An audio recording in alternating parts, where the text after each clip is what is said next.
Okay, that was perfect for this next session because I want you to be as quiet as you can possibly be, and I want you to simply listen. All right? I want you to be as quiet as you can possibly be, and I want you to just listen. And we're going to be quiet and listen for 30 seconds because I only get 15 up here. And as we're quiet for those 30 seconds, I want you to listen to what you hear. Okay? Quiet for 30 seconds. I want you to listen to what you hear. Make note of it, okay? You ready? Give me a nod of the head. You ready? Okay. In 5, 4, 3, 2, 1.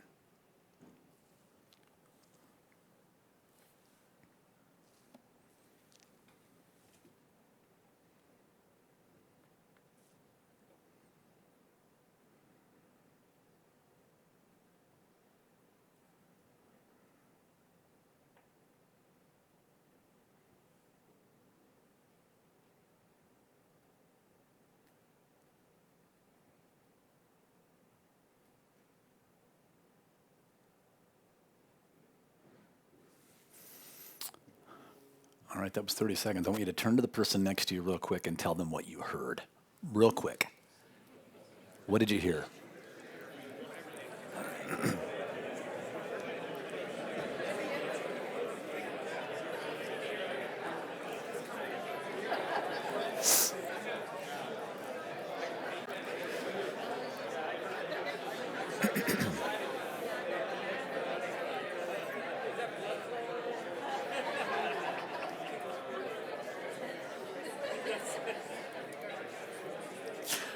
Okay, that shouldn't have taken too long to share what you heard. But it is interesting, isn't it, what you can hear? Isn't it? When you choose to listen? Quick question for you. Would you say that most Christians are better known for listening or talking? Easy answer, right? Sadly, I would say that Christians are known way more for talking than listening. But it's not just Christians. All you have to look to is like Facebook or Twitter, right, to see that most people are way more interested in talking than they are listening. They want people to hear what they have to say rather than what someone else has to say. And I often think about these words of wisdom. The opposite of listening is not speaking, it's waiting to speak. Right? The opposite of listening is not speaking, it's waiting to speak. Isn't that true that even when we're not talking, often we're just kind of waiting for our turn to talk? And I hate to admit this, but so often I find myself in a conversation, and truth be told, I'm not really listening. I'm just queuing up what I'm about to say as soon as they get done. Anybody else? And we all know what it's like to be on the receiving end of that, right? To be the person who's not listened to. I mean, we've all been that person who feels unheard, haven't we? And see, here's the real issue. When people around us feel unheard and unknown, it ultimately leaves them feeling unloved. When people feel unheard and unknown, it ultimately leaves them feeling unloved. And I'm telling you, if we hope to love and bless our neighbors and the people that God is putting on our path, we have to become much more intentional about listening. If we want to reach people with the love of Jesus, we have to get better at listening to people's hopes, their dreams, their pain, their failures, their fears. In his book, Jesus is the Question, Martin Copenhaver says that Jesus asked 307 questions and answered only 3 of them. I never did the calculation or walked through the Gospels to verify that, but he said Jesus asked 307 questions and he only answered 3 of them. The rest of the time, he just listened. I mean, Jesus really was the ultimate listener. He modeled this second blessed practice for us in amazing ways. And he was motivated by love for every single person he encountered. And so sure, he did perform great miracles. He taught incredible truths. But Jesus also took the time again and again to love in the most practical ways. And one of the most practical ways I think he loved was that he listened. Luke, the doctor and historian, tells us about an incident that occurred when Jesus was on his way to Jericho. And it was one of the last stops on his way to Jerusalem for the Passover feast. And Jericho was extra busy this time of year. And whenever I think about it, I kind of think of maybe like Times Square on New Year's Eve, just hordes of people. And in the midst of them was a blind man crying out, "Have mercy on me." And in all that commotion, Jesus hears that singular voice. It's remarkable. Now, the people traveling with Jesus told the man to leave Jesus alone, but he wouldn't. He persisted, and instead he cried out even louder. And here's what happened. Jesus asked the man, "What do you want me to do for you?" "Lord, I want to see," he answered. Jesus replied, "Look, and you will see. Your eyes are healed because of your faith." So I don't know, maybe you're thinking, okay, I knew that was coming, right? Blind man can't see. He comes to Jesus. Jesus gives him his sight. Fairly familiar story, right? But not so fast. What I want you to notice in this story, maybe you've noticed this before, but let's notice it again. It's the question that Jesus asks, right? What do you want me to do for you? Seems like a silly question. I'm sure Jesus knew that he was blind, right? So why does he ask that question? I think this question Jesus asks tells us something profound about his character. It shows that Jesus didn't assume that he knew what people needed, and he didn't want you or me to assume that we know what people need either. So what? He asked questions and he listened. Now, we could talk about this all day, right? And the people in this room who are on the front lines of restorative justice and community development work, they will tell you that when we fail to listen, we fail to love, and that's when helping can actually hurt, right? But you want to bless your neighbors, your friends, I'm telling you. You want to show the love of Jesus to the folks around you, imitate Jesus in the way you listen to them. Imitate Jesus in the way you listen to them. Put down your smartphone, take out your earbuds, slow down the busyness in your life and give people your full attention, because to listen is to love. And that right there, that will change the world. I truly believe that.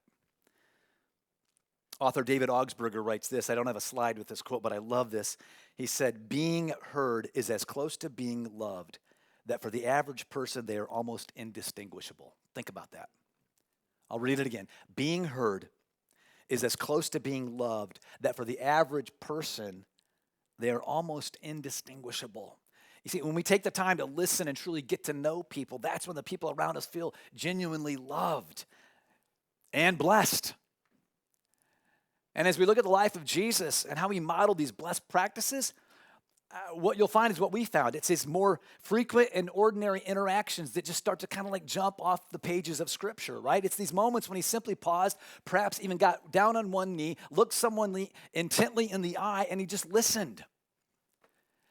And you see, I think living a life of blessing for others and sharing the love of Jesus, it's not a journey of the spectacular. In fact, it's often done in the regular. It's in the everyday. It's in these mundane moments of life that we can get within arm's reach of another person and actually listen to what's going on with them. And so if you want to listen, if you want to love your neighbor and you want to change the world, I'm telling you, we've got to get good at listening. We got to get good at listening like Jesus did. All right, so as we continue to go through each one of these blessed practices, the first one is what? Begin with, right, then what right. And then, my personal favorite, we get to eat. And it's almost that time of day. We're about to eat. I'll tell you what, if I mention Lou Malnati's or Portillo's hot dogs or Garrett's popcorn, all right, you know I am from where? See, about half of you got that one. Okay, that's good. If you've ever lived in Chicago or visited, your mouth is probably watering about now as I mention those places. I've lived in Chicago my whole life. These restaurants are among my family's favorites. And I'm sure you probably have a list of your own favorites too here in Lancaster. Did I say it right? Yes. I've been practicing. You're saying no? I didn't say it right? Whew, okay, I'll keep working on it. Got to put the kiss in Lancaster. Somebody said Lancaster? Okay. Anyway, there's places where your friends and family like to go. For example, in this city and in this county. Now I'm going to avoid it.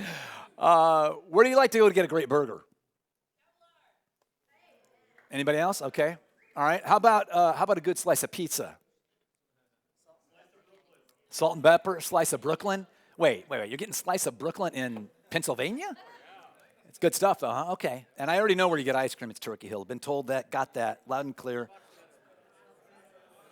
Oh, Fox Meadow. So is there a little bit of a conflict between Fox Meadow and Turkey Hill? Well, maybe we should do a taste testing. We call it distinguish between the two. All right. See, you talk about food and things get out of control, right? But I mean, we Americans, we have a love affair with food, don't we? But I think we fail to recognize not just how good food is, but the power of eating together. The experience of sharing a meal with someone. I mean, something special happens when we gather at a table, doesn't it? And that brings us to this third blessed practice. I mean, these ways we can love our neighbors and change the world. And this third is my favorite, and it is to eat. And once again, we see incredible examples of the power of sharing a meal in the life of Jesus. I mean, throughout his ministry, we see him eating with people, right?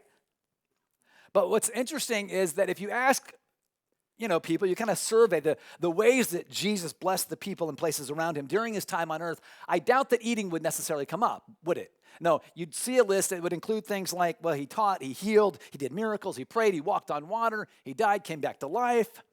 But did you ever notice that the more frequent and maybe even more powerful way Jesus blessed and saved the world was by sharing meals, by eating? And I know it might sound crazy, but I believe it was central to his mission, sharing meals. I mean, if you look at it, much of his ministry, it's centered around meals. He performed his first miracle at a wedding feast. One of his most well-known miracles was feeding the 5,000. The night before his crucifixion, he brought together his closest friends for a meal. And after his resurrection, he shared breakfast on the beach with his disciples. Author and Bible scholar N.T. Wright says, when Jesus himself wanted to explain to his disciples what his forthcoming death was all about, he didn't give them a theory, he gave them a meal. Now, I know some of you might be thinking, okay, well, this one's just not for me. Begin with prayer, yeah, I can do that. Listen, yeah, I can work on that one. But I'm not really into cooking or hosting. This one I'm just not so sure about. But this blessed practice of sharing a meal doesn't have to only happen in your house or on your dime. No, it can happen when you get invited to somebody else's party and they're paying for it. How about that? Sure, sometimes Jesus hosted for others, like the time he had 5,000 guests and fed every single one of them.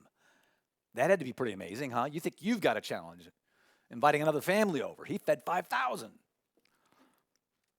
But sometimes he got invited to dinner parties, like the one at Levi's house, right? Or the wedding at Cana. And when the wine ran out, Jesus made sure there was more and better wine. That'll get you invited to more parties, right? But I mean, whether it was dinner at his place or a night on the town, Jesus saw it as a great opportunity to bless. I mean, wherever there was good food and people, it created a chance to deepen relationships and to make friends. So don't think this means that you always have to be the host. No, become the kind of person that they want to have over at their place. How about that? I love what Henry Nouwen wrote about the power of eating together when he said this. He said, when we invite friends for a meal, we do much more than offer them food for their bodies. We offer friendship, fellowship, good conversation, intimacy, and closeness. In their book Right Here, Right Now, my friends Alan Hirsch and Lance Ford say that sharing a meal together is one of the most sacred practices we can engage in as believers. And then they go on to even say that if every Christian regularly invited a stranger or a poor person into their home for a meal once a week, we would literally change the world by eating.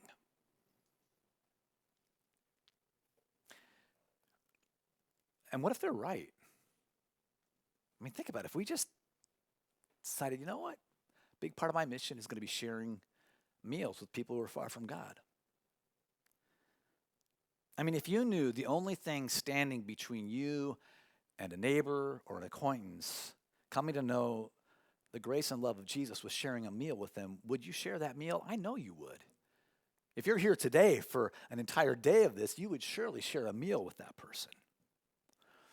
I mentioned my neighbor Rod to you a little bit earlier. He's on my list of people that I'm trying to bless and asking God for opportunities to bless. And he and his wife Tabitha are on that list. And I'm asking God to give me chances to spend time with him. We usually see each other outside early in the morning when he's walking his dog, and I'm walking my first 16-ounce cup of coffee. But a few weeks back, I hadn't seen him for quite some time, and so I just shot him a quick email. We've never exchanged emails before. And I said, Rod, I haven't seen you outside for seems like 5 or 6 weeks. Just want to check in and see that everything's okay. And I mean, immediately he emailed me back and said, yeah, things are fine. He said, actually, I was thinking the same thing of you. We should grab coffee sometime. Yeah. So I said, hey, how about this Saturday? Let's go grab breakfast. And so we did. And I got to tell you, that meal that we shared together did something for our acquaintance, really, that moved it to friendship faster than I think anything else we could have experienced. I mean, that one time over a meal equaled like 10 or 15 brief conversations on the corner when he's walking his dog and I'm drinking my coffee. I mean, we were acquaintances, and now it's like we're friends. But that's what happens when you share a meal. And what I love about this blessed practice is that it's something that any one of us can do without adding a single thing to our already busy schedules. Because think about this, okay? How many meals do you typically eat in a day? Most of us eat 3, right? 7 days in a week, 21 meals, right, in a week. I'm not including snacks and desserts and coffees and all that. Some of you be up to like 40 or 50, I know. Just more opportunities for you to share with people, right? But if all of us would just pick maybe 1 or 2 meals a week where we intentionally included someone else that God is asking us to bless, we could change Lancaster County. Did I say it right? Keep working on it.